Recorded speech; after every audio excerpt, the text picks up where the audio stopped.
Pues muy buen día a todos. Les agradezco que hayan venido. A la doctora Gabriela González Mireles. Fue un honor ser su alumna. Aprendí muchas cosas de ella. A la doctora Iraíz Alquicira, al doctor Pedro Bracamonte y Sosa, al doctor Melchor Campos García, muchísimas gracias por siempre sus puntuales observaciones a lo largo de este proceso que se llama tesis, y al doctor Melchor, que entre sus observaciones le agradezco mucho porque le dieron demasiados matices y a lo mejor algo que yo no estaba viendo, entonces me lo dejó en claro. Muchísimas gracias a los que estén del otro lado de la pantalla, amistades, familia, que no pudieron venir, y gracias por mis compañeros y amigos de doctorado, que es un recorrido que ustedes saben que fue bastante arduo. Le doy las gracias a mi familia, a mis hijas, a mi esposo y en general. Para no hacer tan largo el agradecimiento, doy inicio al proceso de mi presentación. De verdad, muchísimas gracias. Bueno, como su nombre lo dice, es el trabajo es Sociedad y Economía en el Presidio de Petén, ¿no? Un asentamiento de frontera, ubicándonos en el año de 1790, cuando vamos a decir que es un momento importante que ahorita les hablaré, y 1821, que ya estamos hablando del proceso de independencia para la construcción del Estado-Nación. Bueno, a mediados del siglo XVIII, la mitad del territorio perteneciente al Imperio Español se encontraba fuera del control hispano, poblado por indígenas no sometidos. En buena medida para la dinastía de los Habsburgo y los primeros monarcas borbones, la colonización de estos territorios fue desalentada por las difíciles condiciones geográficas y la férrea oposición de sus pobladores nativos. Aunque las razones pueden ser más complejas, tras la ola colonizadora del siglo XVI, es cierto que se observan pocas empresas de conquista y colonización en el extenso territorio americano. Podemos estar hablando de los valles de Barlovento, en la actual Venezuela, en las regiones fronterizas también de Paraguay y Chile, ¿no? Y dentro de estas excepciones, pues ya entraría el Petén, que pues fue conquistada, vamos a decir, en 1697, fue una conquista muy tardía, y ocurrió en el momento de la transición de dos siglos, ¿no? En este cambio de la dinastía, como dije, de los Habsburgo a los Borbón, dentro de la monarquía española. El cambio de casa reinante fue un hecho determinante en la reconfiguración geopolítica del mundo, con la alianza entre Francia y España, en oposición al avance de Inglaterra, que conllevó una centuria de guerras y una serie de transformaciones estructurales. Y fue un periodo en el que se gestó el capitalismo moderno, con el ascenso de la burguesía, el predominio de la razón, el individualismo, el avance científico y tecnológico que se expandió por todo el mundo. Estamos hablando de ese proceso de reformas estructurales, ¿no?, mejor conocidas como las reformas borbónicas, que se dieron a mitad del siglo XVIII.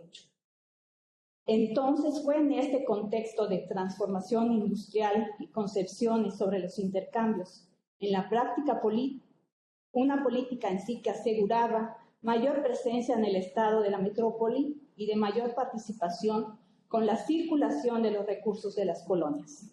De esta manera, la corona española le dio importancia a las regiones que pudieran generar materias primas que estuvieran en demanda. Primeramente, los que tuvieran metales preciosos, pero otras vieron hacia lo que es el aní, el cacao, que sí, la caña de azúcar, entre otros productos.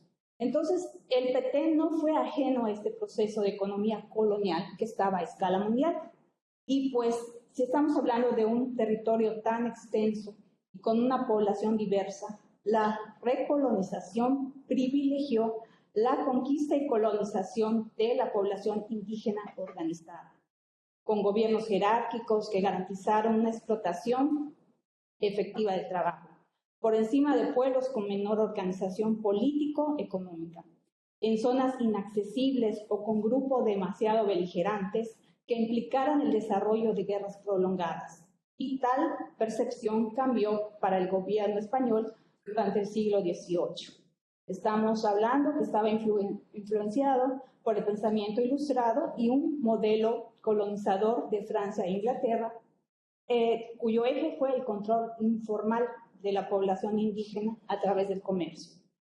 La expansión comercial brindaría a España los beneficios del comercio sin los costos de un control político y económico formal sobre los indígenas. Esta política que se llama conciliatoria y como también le llama Weber, ¿no? Que permeó las medidas de los funcionarios borbónicos y se aplicó de una forma selectiva de acuerdo a lo que se observó sobre los diferentes grupos de indios no sometidos. Y por otro lado también se negoció y otorgó concesiones a aquellos grupos en los que se evaluó que la conquista resultaba más costosa que la paz, así como en lo que se identificó podían aliarse a enemigos extranjeros. Y por otra parte se hallaban aquellos que no poseían una organización política fuerte, que no integraron para su defensa elementos de guerra como el caballo, las armas de fuego, o simplemente no estaban al alcance del peligro exterior, por lo que se les combatió de una forma tradicional. Entonces, el Petén puede considerarse intermedio en esta clasificación, pues no hubo tratados firmados con los itzáes, pero tampoco un combate efectivo, pues aunque ocuparon su capital Tayasar, en la práctica no fueron sometidos. Entonces a esto se agregó otra particularidad, esa indefinición jurisdiccional. Por una parte pertenecían eclesiásticamente a Yucatán y por lo civil pertenecían a Guatemala. O sea, tenía dos papás, si se podría decir. A pesar de la observación generalizada de las autoridades coloniales del aislamiento y la inaccesibilidad del Petén, esta fue una región dinámica por la constante interacción de actores que aprovecharon la falta del control hispano para refugiarse, pero también para buscar oportunidades de explotar los recursos existentes, con la facilidad de la apropiación de la tierra. Aún antes de su colonización, el Petén fue un lugar de contacto entre los indios que huyeron del sistema español y aquellos que vivieron también bajo campana. Con el establecimiento del presidio, los contactos aumentaron principalmente a través del comercio. Incluyeron a soldados, a eclesiásticos, comerciantes, a los negros que venían huyendo de un sistema colonial pero inglés. Y estos imprimieron un mayor dinamismo a ese espacio. Bueno, para poder construir esta tesis, me tuve que basar, además de los documentos en archivos, de un estado de la cuestión amplio, ¿no? Entre los trabajos que tenemos que han hablado sobre el Petén, ¿sí? Hay trabajos pioneros, como los que ahí presento, de Juan de Villaguirre Sotomayor, o Julián Pinelo y José María Sauza. También está Laura Caso en el año de 2002. Tenemos también el trabajo de Sergio Angulo en el año de 2013. También aquí del doctor presente, Pedro Bacamondizos, sobre la conquista inconclusa de Yucatán. Pero también para esta construcción eché mano de otros autores, como Manuel Chávez, de la parte religiosa, Terry Erandi, que habla sobre los caminos muy importantes dentro del Petén, la doctora Gabriela Solís, Adriana Rocher, que también dieron aportes en cuestiones religiosas, Mario Ruz, sobre sociedad, religión y demás, la doctora Eugenia Cruz, Víctor Hugo Medina, hace poco, en el año de 2022, el doctor Melchor Campos García, también, la doctora Gabriela González Mireles, para la parte también de economía, Paola Peniche, Yaisa Alquicira, aquí presente, Tomás Mantecón, y así puedo dar una lista interminable de investigadores y historiadores y más que me ayudaron en la construcción de esta tesis. Siguiente diapositiva. Entonces, de acuerdo a este contexto y planteamiento, me surgieron estas preguntas. ¿Cómo entender esa dinámica de población de frontera que conformó la sociedad en el Petén? ¿Quiénes fueron sus pobladores? ¿Cuáles fueron sus actividades productivas? ¿Y cómo se integraron a esos polos económicos que la circundaron al finalizar el sistema colonial?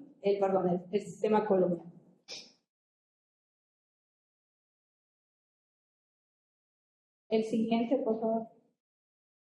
El marco temporal, pues ya está reflejado en la tesis, y vamos a decir que la fecha de inicio va a corresponder a las cuestiones de las reformas borbónicas, ¿no? También se establecieron las intendencias para Yucatán en el año de 1787, para Guatemala en 1785, ¿no? Y ya pues el cierre del título de 1821 ya es lo que les había comentado, que ya entran a la etapa de independencia para construirse como estados-nación.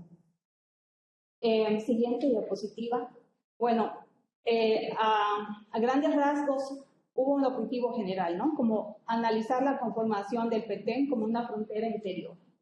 Y entre los objetivos particulares, entre los que se encuentran, reconstruir la forma en que los pobladores evadieron el control, esa interacción, las dificultades que se encontraron, para poderlos reconocer como asentamiento, ¿no? Y esta integración, que más que nada era para poder integrarlos y desarrollar cuestiones económicas en esa década.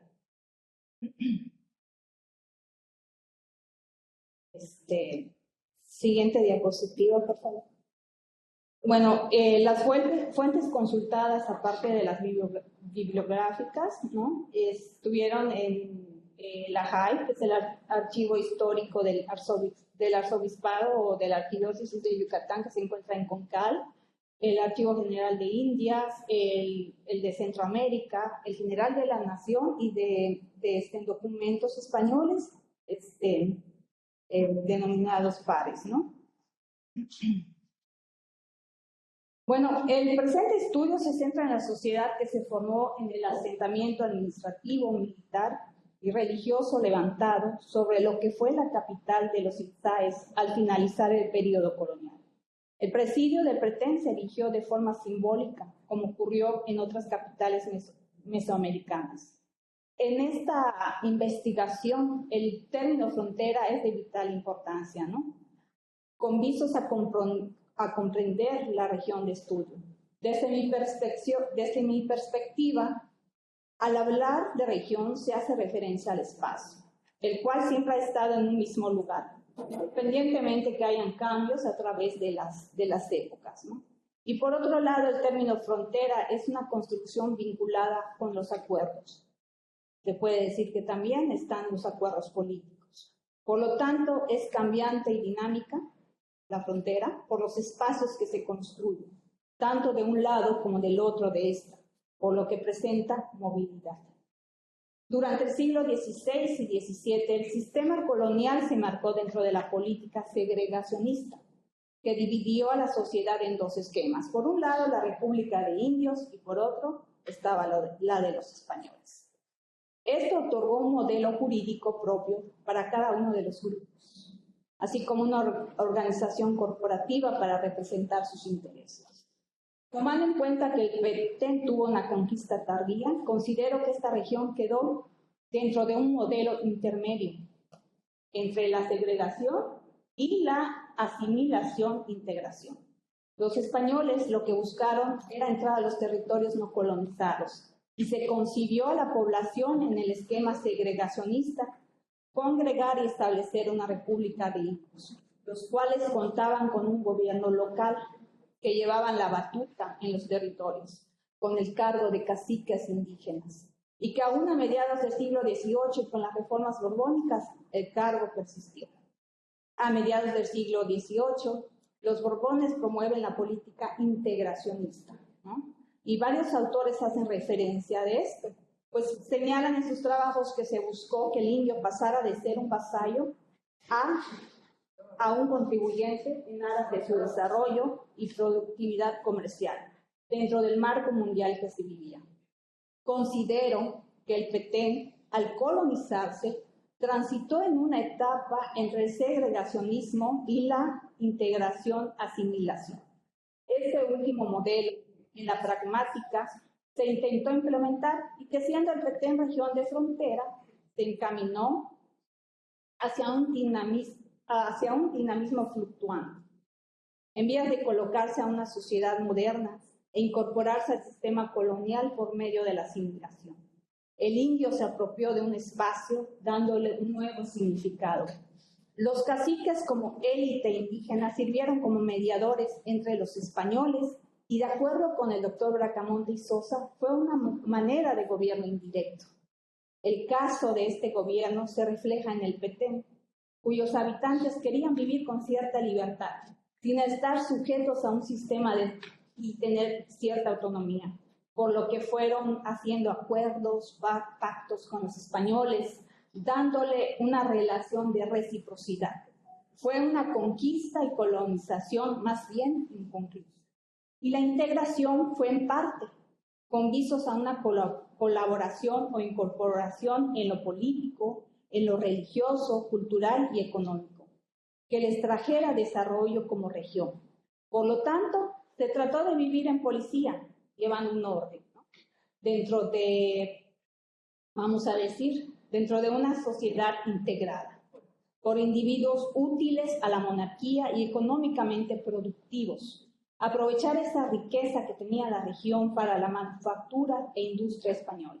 Así tenemos que el cultivo de caña de azúcar y la chicha, como la ganadería o también el tabaco en la región de Petén, son un reflejo de lo antes mencionado.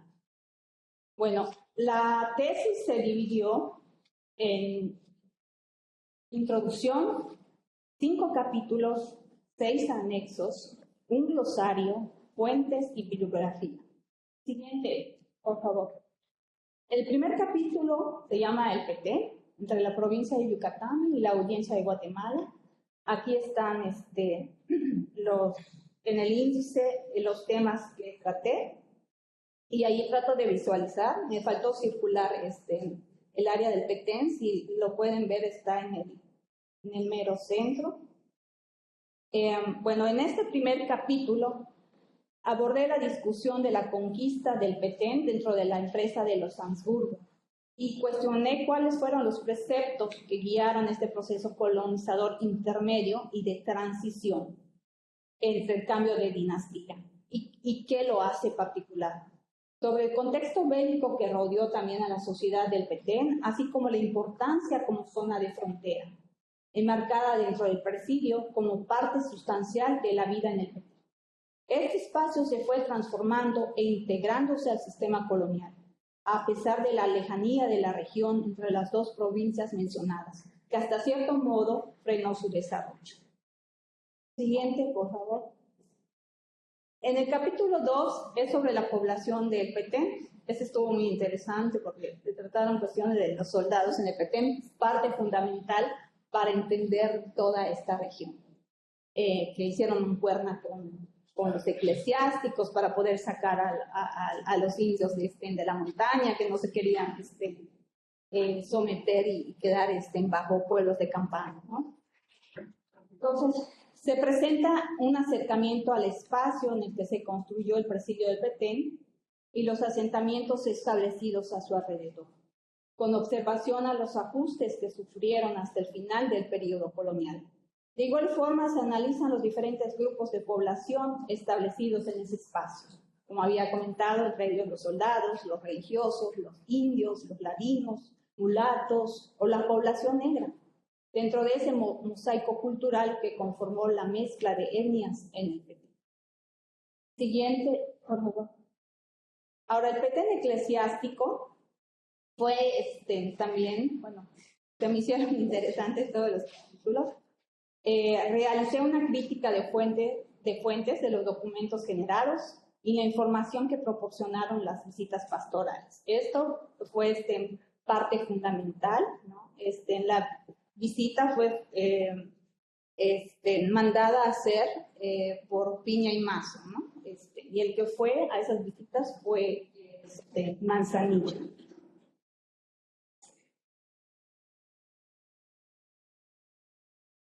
Siguiente, por favor.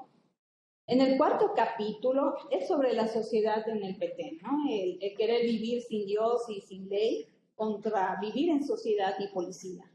A través del análisis específicamente del pueblo de San Antonio, ¿no? Que habían bastante ladinos, un pueblo de ladinos, vamos a decir que se estudió la resistencia que ellos tenían hacia cuando llegaron los eclesiásticos o a todo lo que se les pusiera en puerta, porque ellos trataron de mantener cierta autonomía, pero también hicieron esos tratos, ¿no? Y parte fundamental también está lo que trabajé sobre salud pública y las enfermedades, ¿no? La instrucción de los indios para poder vivir en sociedad y policía, ¿no? De darles enseñanza para aprender la lengua castellana y todo lo que conllevó hacer ese capítulo. Hay una parte muy bonita que habla sobre la enfermedad que se dio por las reses, ¿no? Que se llama lobado, que también en Yucatán se estaba presentando un año antes. Pues también todo ese problema que se suscitó a raíz de esa, vamos a decir, hubo cierta crisis, se puede decir, alimenticia. Siguiente capítulo, por favor. Bueno, ya en el último capítulo me enfoqué a la economía del Petén a finales del siglo XVIII y principios del XIX, y cómo a partir de las actividades de producción de tabaco, caña de azúcar y ganado, la sociedad las visualizó como una mejor opción para el desarrollo económico, en búsqueda de la prosperidad que le estaba siendo relegada a esa región. Aquí parte fundamental fue ver todas esas concesiones que hicieron sobre los estancos de aguardiente, de las prohibiciones, que no les daban permiso. Entonces ellos tenían que ver, ¿no? Todo también lo hacían como que, vamos a decir, como bajo el agua para poder desarrollar estas cuestiones. Esto fue parte fundamental porque eclesiásticos vieron como la potencia con estos productos de poder sacar adelante al Petén. Pero ¿qué lo truncó? Pues todos estos problemas que se suscitaron, ¿no? De ahí desde arriba, y las decisiones que se puede decir que se tomaron de una manera, yo digo, incorrecta. Y siguiente diapositiva, por favor. Bueno, entre mis conclusiones, aquí pongo, ¿no? Que siglo XVIII sí hubo una reconfiguración colonial, ¿no? Tomando en cuenta este reformismo borbónico. Trajo cambios en esa administración, ¿no? El querer integrar, ¿no? Integrar con visos a, como había dicho, a que el Petén se pudiera desarrollar, ¿no? Y también hay un eclesiástico ahí en los documentos que echó pluma, ¿no? Y también ayuda, que es el eclesiástico Fajardo, ¿no? Que tuvo una visión de poder hacer que el Petén creciera, pero todas esas cuestiones jurisdiccionales y problemas en el poder hicieron que todos agarraran agua para su molino. Entonces ahí se empezaron a suscitar estos problemas. Entonces, a través de la información recabada en los documentos del Petén, la paleografía que consulté, al finalizar el siglo XVIII y principios del XIX, me permitió vislumbrar datos sobre la población con la que contaban, donde convivían en un mismo espacio tanto españoles, indios, ladinos, mulatos, negros, hasta por ahí en los documentos salieron, en los registros parroquiales también salieron chinos, también salieron chinos. Entonces, fue un mosaico intercultural que dentro de este reformismo borbónico dio pie al mestizaje.